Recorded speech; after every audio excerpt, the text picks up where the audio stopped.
దేవుని పరిశుద్ధ నామానికి స్తోత్రం కలుగును కాక. మనం గత కొన్ని వారాలుగా క్రైస్తవ స్త్రీలు ఎలా ఉండాలి అనే కొన్ని విషయాలు మనం మాట్లాడుకుంటూ వస్తున్నాం. ఈ వారం మరికొన్ని విషయాలు మాట్లాడుకుందాం. లోకసువార్త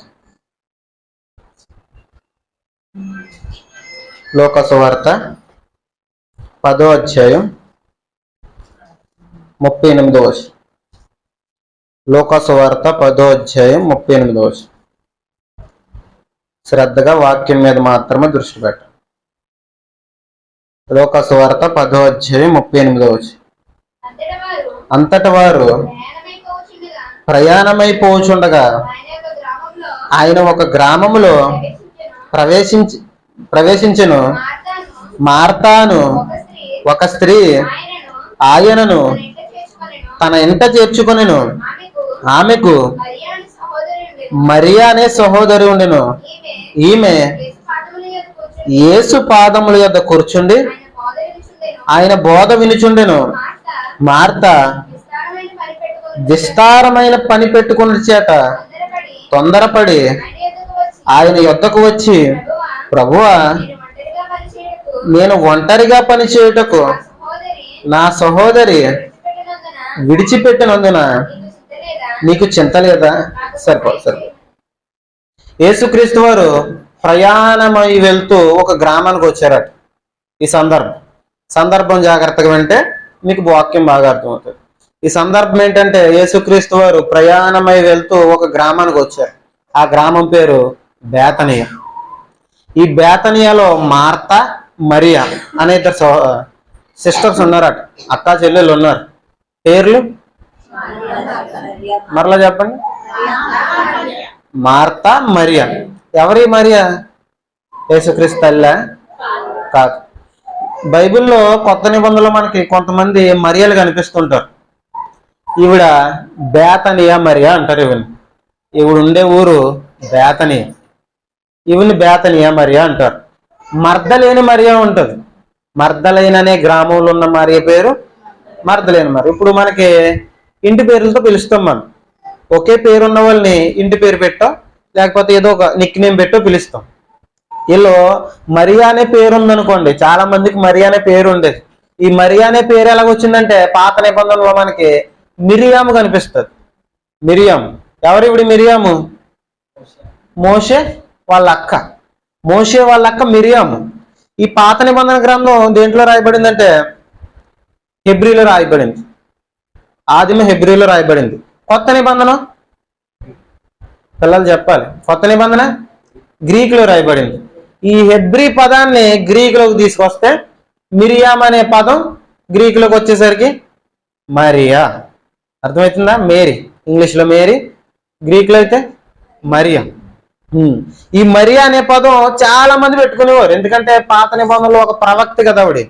ఒక ప్రవక్తిని ఆవిడ పేరు అందరూ పెట్టుకునేవారు. ఈ పేరులో మనకి కన్ఫ్యూజన్ రాకూడదని ఊరు పేర్లు పెట్టి ఇక్కడ మెన్షన్ చేస్తారు. బేతనీయలు ఉంటే బేతనీయ మరియా, మర్దలేనులు ఉంటే మర్దలేని మరియా. యేసుక్రీస్తు తల్లి అయితే తల్లి మరియా అని ఉంటుంది. తల్లి మరియా. అలాగే మార్కు తల్లి పేరు కూడా మరియా. మార్కు సువార్త రాశారు కదా, ఆవిడ పేరు కూడా మరియా. ఆవిడ పేరున్నప్పుడల్లా మార్కు తల్లి మరియా అని రాసి ఉంటుంది. ఈ మరియా ఎవరు? ఈ మరియా. అంతమంది మరియల కోసం చెప్తే ఈ మరియని మర్చిపోయినట్టున్నారు మీరు. ఈ మరియా బేతనీయ మరియా. ఈవిడికి ఒక సహోదరుడు కూడా ఉంటాడు. ఆ సహోదరుడి పేరు లాజరు. ఓకే, మళ్ళా చదువుతాం చూడండి. ఈ సందర్భం చదవండి. అంతట వారు ప్రయాణమైపోచుండగా ఆయన ఒక గ్రామంలో ప్రవేశించెను. మార్త అనే ఒక స్త్రీ ఆయన తన ఇంటి చేర్చుకొనెను. ఆయన ప్రయాణమై వెళ్తుంటే మార్త అనే స్త్రీ ఏం చేసిందట? ఇంటికి చేర్చుకుంది, ఇంటికి తీసుకొచ్చింది. ఎందుకు తీసుకొచ్చింది అంటారు? ఎందుకు తీసుకొచ్చింది? సాధారణంగా పాస్టర్ గారు ఇంటికి ఎందుకు తీసుకెళ్తారు? ప్రార్థన చేయించుకోవటానికి, ఇంకా దారంతో వెళ్తున్నారా, ఆయనకి ఏమన్నా చేద్దాం లేకపోతే భోజనం పెడదాం అని తీసుకెళ్తుంటారు కదా. ఇప్పుడు తీసుకెళ్ళిందంట ఇంటికి. ఇంటికి ఎందుకు తీసుకెళ్ళిందో తెలియదు కానీ తీసుకొచ్చి ఆయన అలా కూర్చోబెట్టి లోనకి వెళ్ళి ఏం చేస్తుందట? విస్తారమైన పనులు పెట్టేసుకుందట. ఏ పనులో తెలియదు మనకి. విస్తారమైన పనులు పెట్టేసుకుని తీసుకొచ్చిన ఆయన్ని మర్చిపోయింది. తీసుకొచ్చిన ఆయన మర్చిపోయి ఆయన కోసమే చేస్తుందో ఎవరి కోసమే చేస్తుందో పనులు తెలియదు, కానీ తీసుకొచ్చిన ఆయన అలా కూర్చోబెట్టేసి లోనికి వెళ్ళి మాత్రం పని చేసుకుంటుంది. అక్కడ ఈ మార్తకి ఒక సహోదరి ఉంది. ఆ సహోదరి చేసిన పని ఏంటో చూద్దాం, చూడండి, చదువుదాం చూడండి. ఆమెకు మరియా అనే ఒక సహోదరి ఉండెను. ఈమె యేసు పాదముల వద్ద కూర్చుండి ఆయన బోధ వినుచుండెను. ఏం చేస్తుందట?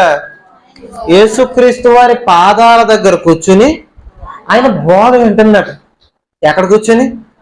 ఆయన పాదాల దగ్గర కూర్చుని. ఈ మరియకు ఒక అలవాటు ఉందండి.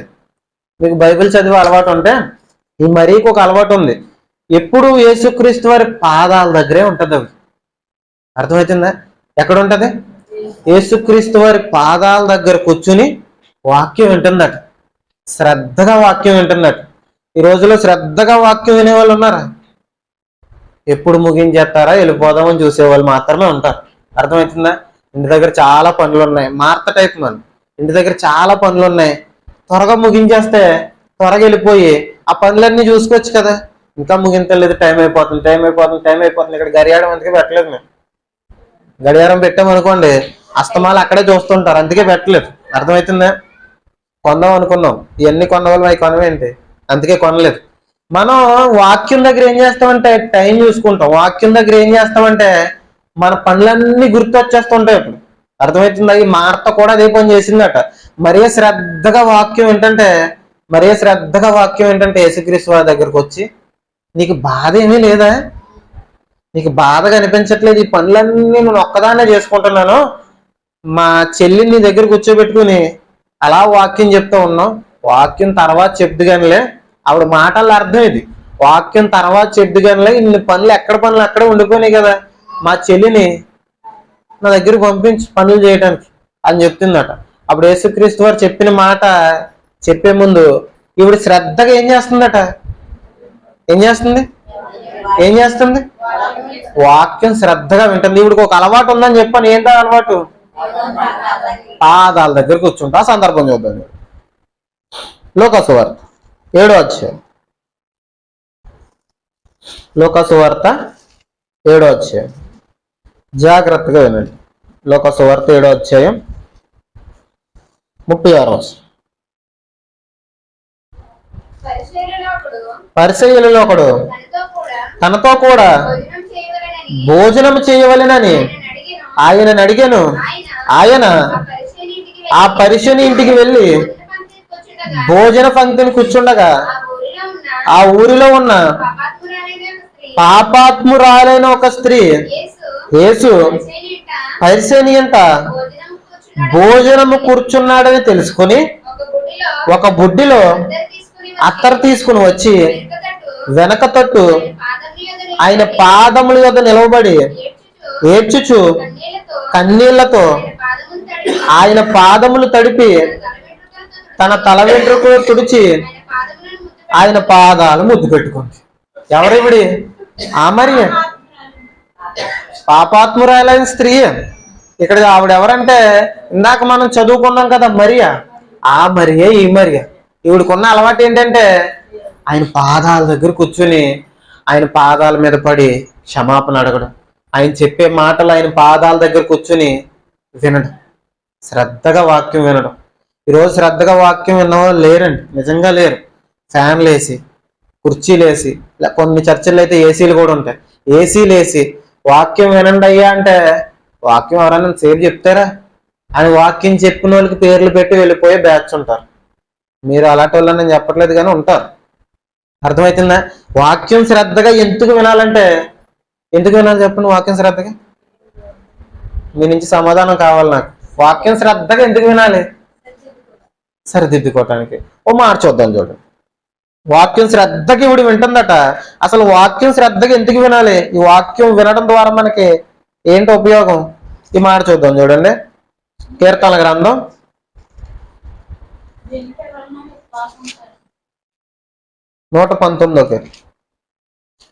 119వ కీర్తన 9వ వచనం. 119వ కీర్తన 9వ వచనం. యవనస్తులు దేని చేత తన నడతను శుద్ధి చేసుకుందరు? నీ వాక్యమును బట్టి దాన్ని జాగ్రత్తగా చూచుకొనటమే కదా. ఏటట? యవ్వనస్తులు తమ ప్రవర్తనని, తన నడతని ఎలా శుద్ధి చేసుకుంటారో, శుద్ధి చేసుకోవటం అంటే మార్చుకోవడం. ఇప్పుడు ఒక యవ్వనస్తుడు బాగా తాగేసి ఉన్నాడు అనుకోండి, లేకపోతే ఒక యవ్వన స్త్రీ లేనిపోని వ్యసనాలన్నిటికీ లోనైపోయి ఉందనుకోండి, వాళ్ళ యవ్వనత్వంలో వచ్చే కోరికల నుంచి, లేకపోతే యవ్వనత్వంలో పడిపోయిన పాపం నుంచి ఎలా బయటికి రాగలరు? ఎలా రాగలరు బయటికి? అక్కడే ఉన్న ఆన్సర్ ఏంటది? నీ వాక్యాన్ని జాగ్రత్తగా చూ. అర్థమవుతుందా? ఎలాంటి పాపం నుంచి అయినా మనల్ని బయటికి తీసుకొచ్చేది వాక్యం మాత్రమే. ఇప్పుడు చాలా మంది తాగిన వాళ్ళు ఉంటారు కదా, బాగా తాగుతారు. వాళ్ళు మానేద్దామని ట్రై చేయటానికి కొన్ని చేతికి వేసుకుంటారు. ఏంటయ్యి? కడలు. రాగి కొన్ని కేజీలు అయిపోతుంది తప్ప వీళ్ళు మాత్రం మానరు. వేసుకుంటారు, మరలా అయిపోతుంది, మరలా తాగేస్తారు, మరలా వీళ్ళు వేసుకుంటారు. అలా రాగి కొన్ని కేజీలు అయిపోద్ది, కానీ వీళ్ళు మాత్రం మానరు.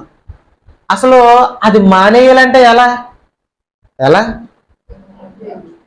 వాక్యం దగ్గరికి రావాలి. అర్థమవుతుందా? నువ్వెన్ని ప్రయత్నాలు చేసినా పాపం నుంచి అయితే బయటికి రాలేవు. నువ్వు పాపం నుంచి బయటికి రావాలంటే ఒకే ఒకటి, ఏం చేయాలి? వాక్యం దగ్గరికి రావాలి, దేవుని సన్నిధి దగ్గరికి రావాలి. ఎప్పుడైతే మనం వాక్యం దగ్గరికి వచ్చామో ఆ వాక్యం మనలో ప్రవేశించి మన హృదయాన్ని పరిశోధించి మన పాపం నుంచి మనల్ని బయటికి తీసుకొస్తుంది. అర్థమవుతుందా? నువ్వు పాపం నుంచి బయటికి రావడానికి ఎన్ని ప్రయత్నాలు చేసినా, ఎంత గింజుకున్నా నీ వల్ల అవ్వదుగాక అవ్వదు. నువ్వేది చేయాలనుకున్నా, నువ్వెన్ని పునస్కారాలు చేసినా, ఎంత దూరం వెళ్ళి తలనీలాలు ఇస్తానన్నా, ఏ గోదాట్లో ములుగుతానన్నా అవ్వదుగాక అవ్వదు. అర్థమవుతుందా? వాక్యం దగ్గరకు వస్తే మాత్రమే అవుతుంది. అర్థమవుతుందా? మీరు సీరియస్ గా ఏదైనా పాపం ఉందనుకోండి, వాక్యాన్ని పక్కన పెట్టి అది మానేయాలని ట్రై చేయండి, అవుతుందేమో చూడండి. వాక్యాన్ని పక్కన పెట్టి, దేవుని మాటను పక్కన పెట్టి ఏ పాపమన్నా మానేయాలి అని ట్రై చేయండి, అవుతుందేమో? అవ్వదు. నీ అంతటా నువ్వు ప్రయత్నిస్తే అవ్వదు. ఒకరి వల్ల మాత్రం అవుతుంది, ఒకరి మాట వల్ల మాత్రం అవుతుంది. ఆ మాటే దేవుని మాట. ఆ దేవుని మాటనే ఇక్కడ వాక్యం అన్నారు. యవ్వనస్తులు మారాలన్నా, అలాగే వృద్ధులుగా ఎవరైనా, వృద్ధులు కూడా పాపం చేస్తారండి, వృద్ధులుగా మారాలన్నా, నడి వయసులో ఉన్న వాళ్ళు మారాలన్నా, ఎవరు హృదయం అన్నా కదిలించబడాలన్నా ఒకే ఒకటి, ఏంటది? వాక్యం శ్రద్ధగా వినాలి. ఏం చేయాలి? వాక్యం శ్రద్ధగా వినాలి. ఈ వాక్యం శ్రద్ధగా విన్న వాళ్ళే కరువైపోయారు. ఏం చెప్పారమ్మని ఇంటికి వెళ్ళాక అడిగారు అనుకోండి, బాగా చెప్పారు. ఏం చెప్పారు? ఆ బాగా చెప్పింది ఏంటో ఒకసారి చెప్పన్నాం అనుకోండి, ఆ బాగా చెప్పింది ఏంటో తెలియదు, బాగా చెప్పారు అంతే. అర్థమవుతుందా? ఇలా ఉండకూడదండి. వాక్యాన్ని ఎప్పుడైతే మనం శ్రద్ధగా వింటామో దేవుని మనసు ఏంటో మనకు అర్థమవుతుంది. అర్థమవుతుందా? ఇంకో వచనం చూద్దాం. చూడు, కీర్తనల గ్రంథం అదే అధ్యాయంలో 105వ వచనం, 119, 105వ వచనం. నీ వాక్యము నా పాదములకు దీపమును, నా త్రోవకు వెలుగునై ఉన్నది. ఏటట? ఆయన వాక్యం మన పాదాలకి దీపం, పాదాలకి దీపం. మీకు ఈ పాదాలకు దీపం అనే మాట అర్థం కావాలంటే మనం కొంచెం వెనక్కి వెళ్ళాలి. కొంచెం కాలం వెనక్కి వెళ్తే ఆ పాత కాలంలో ఏం చేసేవారు? దీపం బుడ్డ, దీపం బుడ్డ, లాంతర్ పట్టుకుని చీకట్లో నడుచుకుంటూ వెళ్ళేవారు. ఆ పాదాలకి ఆ వెలుగు తగలకపోతే ముందు ఏది ఉందో మనకు తెలుస్తుందా? ముందు గొయ్యి ఉందో, ముళ్ళులు ఉన్నాయో, పాములు ఉన్నాయో, ఏమున్నాయో ఏది తెలియదు కదా. జాగ్రత్తగా అర్థం చేసుకోండి. ఏముందో మనకు తెలీదు. ఆ వెలుగుంటేనే మనం అడుగు ముందుకు వేయగలం. ఆ వెలుగుంటేనే అడుగు ముందుకు వేయగలం. ఇప్పుడు దేవుడు చెప్తున్నాడు, మన పాదాలకు దీపం ఏంటంట? వాక్యం. ఈ పాపలోకంలో మనం పరలోకం వైపు అడుగేయాలంటే, మన గమ్యం చేరాలంటే మన పాదాలకు వెలుగు కావాలి. ఆ వెలుగే దేవుని వాక్యం. అర్థమవుతుందా? ఈ లోకంలో మనం ప్రశాంతంగా జీవించాలన్నా వాక్యమే ఉండాలి. ఆయన వాక్యం మన హృదయాలకి నెమ్మదిస్తుంది. ఎప్పుడైతే ఈ వాక్యాన్ని పక్కన పెట్టి నువ్వు సంతోషాన్ని వెతుకు, నీకు దొరకదు. ఈ వాక్యాన్ని పక్కన పెట్టి నువ్వు ఈ లోకంలో సంతోషించాలని ఎంత తిరిగినా నీ వల్ల కాదు. ఆయన వాక్యం మన హృదయాలకు ఏమిస్తుందట? ఏమిస్తుంది? నెమ్మది ఇస్తుంది. ఆ నెమ్మది కావాలంటే ఆయన వాక్యం దగ్గరికి రావాలి, ఆయన పాదాల దగ్గరికి రావాలి. ఈ మరియ చేసిన పని అదే. ఏంటి? ఆయన పాదాల దగ్గర కూర్చుని వింటున్నట. ఈ మార్త వచ్చి ఏం చేస్తుంది? మనలాంటి బ్యాచ్ మాట, మనలాంటి బ్యాచ్ ఏం చేస్తుంది? విస్తారమైన పనులు పెట్టేసుకోవటం వల్ల ఈవిడికి కంగారు వచ్చేస్తుందట. మాట చదువుతాం చూడండి ఒకసారి. లోకాసు వార్త 10వ అధ్యాయం, జాగ్రత్తగా లోకాసు వార్త 10వ అధ్యాయం 38వ. లోకాసు వార్త 10వ అధ్యాయం 38వ. ఫాస్ట్ గా తీయాలి. అంతటి వారు ప్రయాణమైపోచుండగా ఆయన ఒక గ్రామంలో ప్రవేశించిన మార్త అనే ఒక స్త్రీ ఆయన తన ఇంటి చేర్చుకొనెను. ఇంకా చదువు.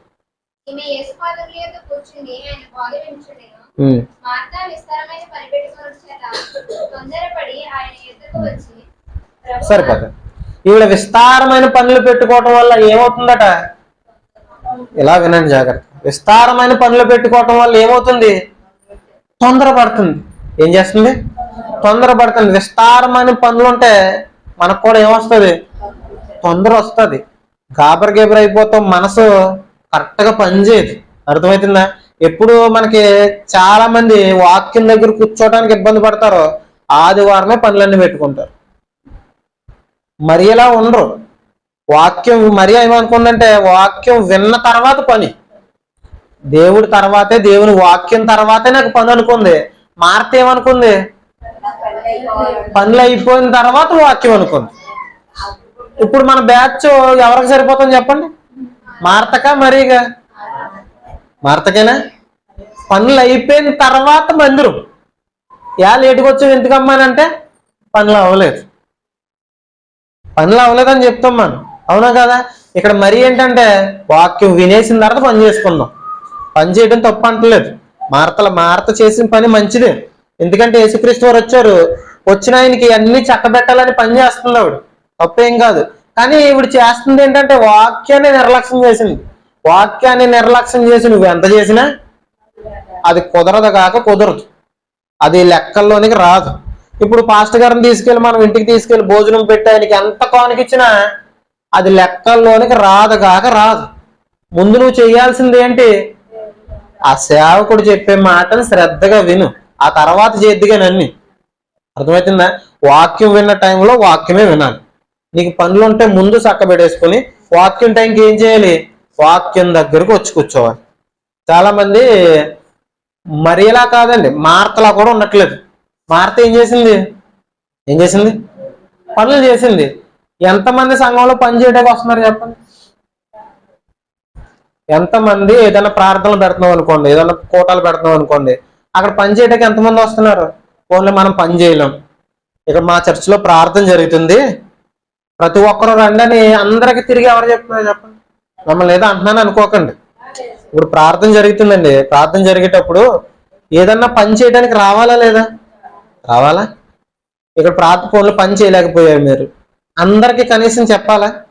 మా చర్చి దగ్గర ప్రార్థన జరుగుతుంది, మా సంఘంలో ప్రార్థన జరుగుతుంది, రండి అని అందరికి తిరిగి చెప్పాలా? కనీసం ఆ పని కూడా మనం చేయట్లేదు. అవునా కదా? మార్తలా కూడా మనం ఉండట్లేదు. మిమ్మల్ని విస్తారంగా పనులు చేసామని నేను చెప్పట్లేదు, కానీ కనీసం ఇక్కడ వాక్యం చెప్తున్నారు, ఇక్కడ ప్రార్థన జరుగుతుందని కొంతమందినైనా తీసుకొచ్చే ప్రయత్నం చెయ్యాలి. అర్థమవుతుందా? మరి ఎలా వాక్యాన్ని శ్రద్ధగా వినాలి, అలాగే మార్తలా కూడా ఉండాలి, పని చేయాలి. కానీ మార్త చేసిన పని ఏంటంటే వాక్యాన్ని పక్కన పెట్టి పని చేస్తుంది. చాలా మంది అవనస్తులు కూటాలు జరిగాయి అనుకోండి, పని విస్తారంగా చేస్తారు, వాక్యం మాత్రం వినరు. అవునా కదా? పని చేయాలి, అలాగే వాక్యం కూడా శ్రద్ధగా వినాలి. ఇప్పుడు వాక్యం శ్రద్ధగా వింటున్నట్టు. చాలా మంది చేసే పని ఏంటంటే ముగించేస్తారు. వాక్యం టయానికి మాత్రమే చర్చకు వస్తారు. పాటలు పాడేటప్పుడు మనం ఉండం, గిరగిర గిరగిర గిరగిర తిరుగుతుంటాం. పాటలు అంటే ఎందుకంత నిర్లక్ష్యం? ఇప్పుడు ఒక మనిషిని మార్చేది పాటలా వాక్యమా? పాటలు అన్న వాళ్ళు చేయొద్దండి, మన వాక్యం అన్న వాళ్ళు చేయొద్దండి. రెండునా? పాటలు ఉండాలి, అలాగే పాటల వల్ల జాగ్రత్తగా ఉండండి. మీతో ఎందుకు మాట్లాడిస్తున్నానంటే మీరు శ్రద్ధగా వింటారని. పాటల వల్ల ఎంతమంది మారారో మీకు ఒక వచనం చూపిస్తాను చూడండి. అపోస్తలుల కార్యం. పాటలన్నప్పుడు మనం నిర్లక్ష్యం చేయం. అపోస్తలుల కార్యం 16 అధ్యాయం. అపోస్తలుల కార్యాలు 16 అధ్యాయం.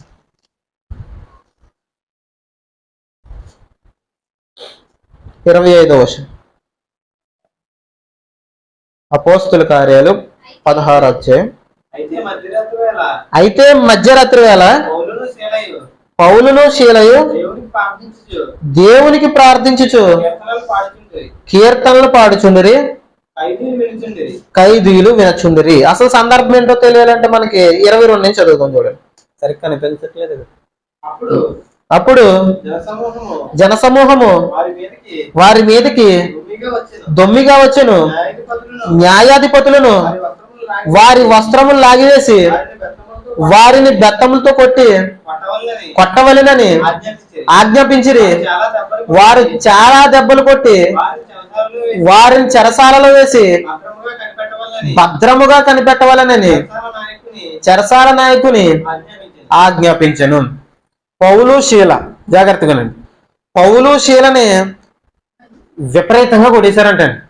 ఏం చేశారు? విపరీతంగా బెత్తాలతో కొట్టేశారట. బెత్తాలతో కొట్టేసి కాళ్ళు చేతులు బొండ వేసి బిగించేసి, అంటే బలంగా తాళ్ళతో కట్టేసి, బొండ అంటే మీకు అర్థం కాదని తాళ్ళు అంటున్నాను. బొండ అంటే మీకు అర్థం కావటానికి తెలియదులేండి, చూస్తేనే అర్థమవుతుంది. చేతులు కాళ్ళు బలంగా కట్టేశారంట. చేతులు కాళ్ళు బలంగా కట్టేసి చెరసాల్లో వేసి చెరసాల నాయకుడు చెప్పారట, ఏమని? జాగ్రత్తగా చూసుకోమని చెప్తే కరెక్ట్గా అర్ధరాత్రి మధ్యరాత్రులు అంటే 12 గంటలకెళ్ళో చేసిన పని ఏంటో తెలుసా? పాటలు పాడుతున్నారట. ఏం చేస్తున్నారు? విపరీతంగా కొట్టేస్తే ఏం చేయాలి చెప్పండి? పాటలు పాడతారా? మూలికలు వస్తాయి వాళ్ళకి. అబ్బా అమ్మ అంటూ ఉంటారు, అవునా కదా? కానీ వీళ్ళు ఏం చేస్తున్నారట? నిజానికి మనమైతే ఏం చేస్తాం తెలుసా? దేవుణ్ణి తెగతిట్టేస్తాం మనం. ఎందుకు? నీ సువార్త చేస్తుంటే, మేము నీ సువార్త చెప్తుంటే మమ్మల్ని కొట్టేస్తుంటే నువ్వు ఏం చేస్తున్నావు? మమ్మల్ని కనీసం కాపాడలేకపోతున్నావు, నీ సువార్త మేము ఎందుకు చేయాలి అని అంటాం మనం, అవునా కదా? విపరీతంగా సువార్త చేస్తుంటే వీళ్ళని కొట్టేసి జైల్లో పాడేస్తే వాళ్ళు చేస్తున్న పని కీర్తనలు పాడుతున్నారట, దేవుని స్తుతిస్తున్నారట. దేవుని స్తుతిస్తుంటే జరిగిన పని ఏంటంటే పెద్ద భూకంపం వచ్చి అన్ని గోళ్ళన్నీ కూలిపోయినాయి. ఇప్పుడు చెరసాల నాయకుడికి, జాగ్రత్తగా చెరసాల నాయకుడికి భయం పట్టుకుంది. భయం పట్టుకుని ఖైదీలందరూ పారిపోయారేమో, ఈ పౌలు శీలని జాగ్రత్తగా చూడమరేమో చెప్పారు. నేనేం చేశాను? చూస్తున్నాను కానీ గోళ్ళ పగిలిపోతే నేనేం చేస్తాను, వీళ్ళందరూ పారిపోయి ఉంటారని ఇతను చేసిన పని ఏంటంటే ఒక కత్తి తీసుకుని అతన్ని పూడి చేసుకుందాం అనుకున్నాడట. అప్పుడు పౌలు శీల, ఎవరు మేము ఎక్కడికి వెళ్ళలేదు బాబు, ఇక్కడే ఉన్నాము అని చెప్తున్నారు. వీళ్ళు అర్ధరాత్రి 12 గంటలకు చేసిన పని ఏంటి? పాటలు పాడటానికి మన మందిరానికి కూడా టైంకి రావట్లేదు. అర్ధరాత్రి 12 గంటలకు పాడుతున్నారు అటు పాటలు. వీళ్ళు మనం ఉదయం 8 గంటలకు రాలేకపోతున్నాం పాటలు పాడటానికి. అర్థమవుతుందా? వెనకాల ఎప్పుడో వచ్చి పాట ఇమ్మంటే ఎలా ఇస్తారు టైం అయిపోయిన తర్వాత? అర్థమవుతుందా? ప్రతి వారం జోకులే ఉండవండి, ఒక్కొక్కసారి హెచ్చరికలు కూడా ఉంటాయి. అర్థమవుతుందా?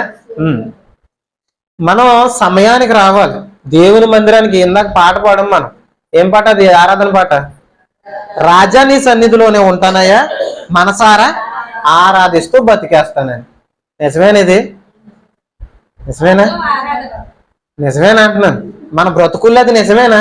ఇప్పుడు ఆరాధన అంటే మనం పాట పాడేస్తున్నాం. ఇప్పుడు పాట పాడేస్తున్నాం అంటే ఇప్పుడు ప్రతి ఒక్కరు పాట వింటారు కదా, మైక్లో ప్రతి ఒక్కరు పాడుతుంటే వింటారా?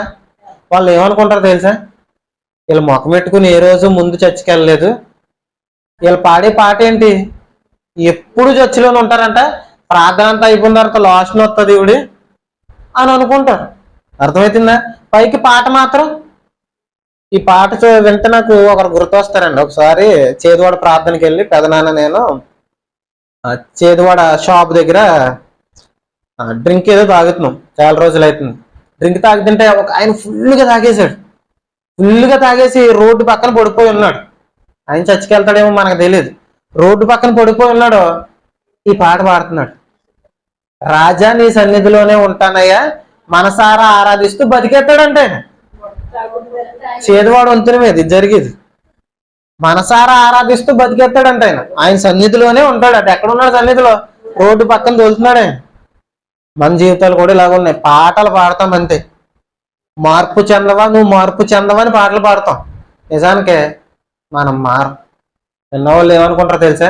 అందరినీ మారమని పాట పాడుతుంది దేవుడు మారలేదు. దారి తప్పిపోతున్నావా విశ్వాసి అనే పాట ఒకటి మనం పాడతాం కదా. దారి తప్పిపోతున్నావా విశ్వాసి, తర్వాత నీ తీరం ఏదో గమనించావా విశ్వాసి. ఈ పాట పాడతాం కదా, అందరికి వచ్చి కదా. ఈ పాట పాడుతున్నప్పుడు బయట వాళ్ళు ఏమనుకుంటారు తెలుసా? ఏమనుకుంటారు చెప్పండి? దారి తప్పిపోతున్నావా విశ్వాస అంటే ఈవిడ తప్పిపోయింది ముందు, దారిలో ఈవిడ లేదు, ముందు ఈవిడ వస్తే అప్పుడు మనం వెళ్దాంరా బాబు అనుకుంటారు వాళ్ళు. అవునా కదా? మనం పాడే పాట మన బ్రతుకై ఉండాలి. మీరు ఏం పాడుతున్నారో ఒకసారి చూడండి.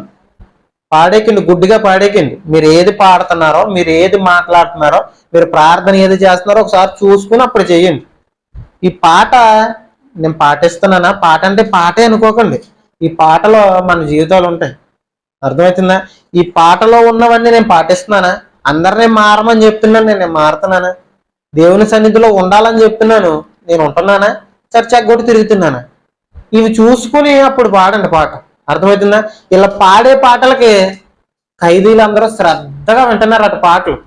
ఇలా ఒక జైల్లో ఉండి పాడుతుంటే ఆ పక్కన ఉన్న వాళ్ళందరూ శ్రద్ధగా పాటలు వింటున్నారట. మనం పాడితేను బేగా ఆపే అమ్మ తెల్ల అన్నట్టు అంటారు. అవునా కదా? ఎందుకు? వాళ్ళు అంత అందంగా పాడుతున్నారండి పాట. పౌలు శీల పాట పాడుతుంటే ఖైదీలు వింటున్నారట. ఖైదీలు వింటారు అసలు పాటలు? ఏం చెప్పాలి? ఖైదీలు అర్జెంటుగా ఆపుతారు. ఆపర ఖైదీలు వీళ్ళు అప్పటికి ఏదో నేరం చేసి వచ్చారు. చేసి వచ్చిన వాళ్ళు ఏం చేయాలి? అర్జెంటుగా పాటను ఆపేయండి, ఆపపోయారంటే మెడకాయ మీద తలకాయ తీసేస్తానని వార్నింగ్ ఇవ్వాలి. వీళ్ళు ఎవరో ఖైదీలు కాబట్టి మూర్ఖులై ఉండాలి వీళ్ళు. ఖైదీలు అంటే కదా. వీళ్ళు వాళ్ళు పాడుతుంటే శ్రద్ధగా వింటున్నారట. అంత శ్రద్ధగా వింటున్నారంటే వీళ్ళు ఎంత బాగా పాడుంటారు. అవునా కదా? పాటలు అంత అందంగా పాడాలి, దేవుణ్ణి అంత అందంగా కీర్తించాలి. మన పాటలో బయట వాళ్ళు విని బా ఎంత బాగా పాడుతున్నారండి అన్న పాట మీద దృష్టి పెట్టేలా ఉండాలి. ఆ పాట మీద ఎప్పుడైతే దృష్టి వెళ్ళిందో ఆ పాటలో ఉన్న భావం ఏంటో ఆడు గ్రహిస్తాడు. నువ్వు పాడిది నీకే అర్థం కాకపోతే ఆడికేం అర్థం అవుతుంది? అర్థమవుతుందా? మిమ్మల్ని వంకలు చేస్తలేదని. పాట అందంగా పాడాలని చెప్తున్నాను. వీళ్ళు అందంగా పాడితే చెరసాల నాయకులందరూ, చెరసాల నాయకుడు అప్పుడు కత్తి తీసుకుని పొడి చేసుకోపోతే వీళ్ళు ఆపి చెప్పిన మాట ఏంటో చూద్దాం. చూడు 16వ అధ్యాయంలోనే కిందకి చదువుదాం. అంతటా చెరసాల నాయకుడు మేలుకొని చెరసాల తలుపులన్నీ తెరిచి ఉన్నట్టు ఖైదీలు పారిపోయారు అనుకుని కత్తి దూసి తన్ను తాను చంపుకొనబోయెను. అప్పుడు పౌలు, నీవు ఏ హాని చేసుకొనవద్దు, మేమందరము ఇక్కడే ఉన్నామని దగ్గరగా చెప్పాను. అతడు దీపము తెమ్మని చెప్పి లోపలికి వచ్చి వణుకుచు పౌలుకును శీలకును సాగిలపడి వారికి వెలుపలకు తీసుకుని వచ్చి, అయ్యలారా, రక్షణ పొందుటకు నేనేమి చెయ్యాలి? ఏం చేయాలట? నేను రక్షణ పొందడానికి నేను ఏం చేయాలి? వీళ్ళకి ఎలాగొచ్చేసిందండి మార్పు? చెరసాల నాయకుడికి పాటల ద్వారా, మనం పాడే పాటల ద్వారా ఎవరు మారారు చెప్పండి? మారారు ఎవరన్నా? పౌలు శీల పాట పాడితే చెరసాల నాయకుడు మారిపోయాడు. ఆయన మారటమే కాదు, వాళ్ళ ఇంట్లో వాళ్ళందరినీ తీసుకొచ్చి వాక్యం వినిపించి వాళ్ళకు కూడా రక్షణ ఇప్పించాడు. అర్థమవుతుందా? పాటల్లో ఎంత ఉంటుంది. పాటలను ఎప్పుడు నిర్లక్ష్యం చేయకుండా. అందుకే పాటలు నేర్చుకోండి, పాటలు నేర్చుకోండి, పాటలు నేర్చుకోండి అని ఎందుకు నేను అంటాను. పాటల ద్వారా ఎంతో మంది మారుతారు. పాటల్ని నిర్లక్ష్యం చేయకూడదు, అటు వాక్యాన్ని నిర్లక్ష్యం చేయకూడదు. రెండు ఉన్న రోజే మన ఆత్మీయ జీవితం బాగుంటుంది. చాలా సంఘాల్లో కేవలం పాటలు మాత్రమే పాడతారు, వాక్యానికి సమయం ఉండదు. కొన్ని సంఘాల్లో పాటలు తక్కువ, వాక్యం ఎక్కువ. ఇలా ఉండకూడదు. కొన్ని సంఘాల్లో అయితే, నేను ఒక సంఘం చూసానండి, ఆ సంఘంలో అయితే చర్చిలో ఎంతమంది అయితే ఉన్నారో 4-5 ప్రార్థన ఇచ్చేస్తారో ఆ ప్రార్థనల్లో ముగించరు. అరగంట, ఈవిడొక అరగంట, ఆవిడొక అరగంట, ఆవిడొక అరగంట, ఈవిడొక అరగంట చేస్తే వాక్యం చెప్పడానికి సమయం ఏది? ప్రార్థన చేయొద్దని నేను చెప్పట్లేదు. వాక్యం చెప్పే సమయాన్ని వృధా చేసి అలా చేయడం తప్పు. దేనికి దానికి సమయాన్ని కేటాయించుకోవాలి. పాటలకు పాటలు ఉండాలి, వాక్యానికి వాక్యం ఉండాలి, ప్రార్థనకి ప్రార్థన ఉండాలి. ఈ 3 ఉన్నప్పుడే మన ఆత్మీయ జీవితం బాగుంటుంది.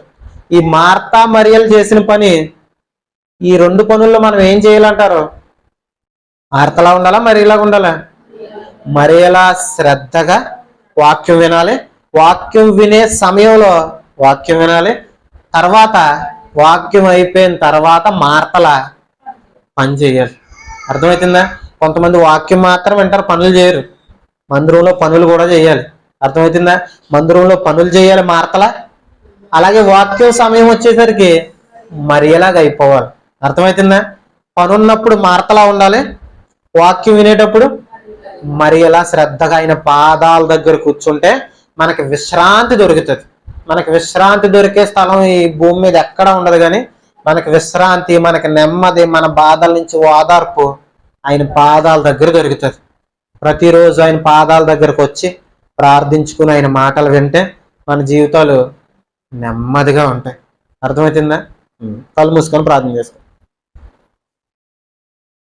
పరలోకమందున మా తండ్రి, దయ కలిగిన మా దేవ ప్రభా, ఇప్పటి వరకు తండ్రి మార్తా మరియల జీవితంలో జరిగిన కొన్ని సందర్భాలను తండ్రి మేము తెలుసుకున్నాం. ప్రభా, ఎప్పుడు పనులు పనులు పనులు అంటూ ప్రభా పనుల్లోనే మేము ఉండిపోక తండ్రి నీ వాక్యం మీద శ్రద్ధ పెట్టడానికి తండ్రి కృప చూపించండి. తండ్రి వాక్యంతో పాటు తండ్రి నీ పరిచర్యలో కూడా తండ్రి మేము సహకరించాలని కొన్ని విషయాలు మేము నేర్చుకున్నాం. అలాగే పాటల్లో కూడా తండ్రి సంఘం అంతా ముందు ఉండడానికి తండ్రి కృప చూపించండి. ప్రతి విషయంలో తండ్రి సంఘస్థులందరినీ దీవించండి, ఆశీర్వదించండి. తండ్రి మాటలు తండ్రి ఎంతమందికి అయితే అర్థమయ్యాయో మాకు తెలియదు కానీ ప్రభావ, అర్థమైన ప్రతి మాటను తండ్రి పాటించడానికి ప్రతి ఒక్కరికి చక్కటి హృదయాన్ని దయచేయండి.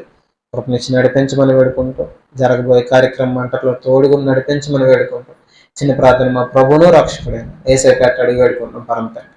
ఆమేన్. అందరికి వందనాలు.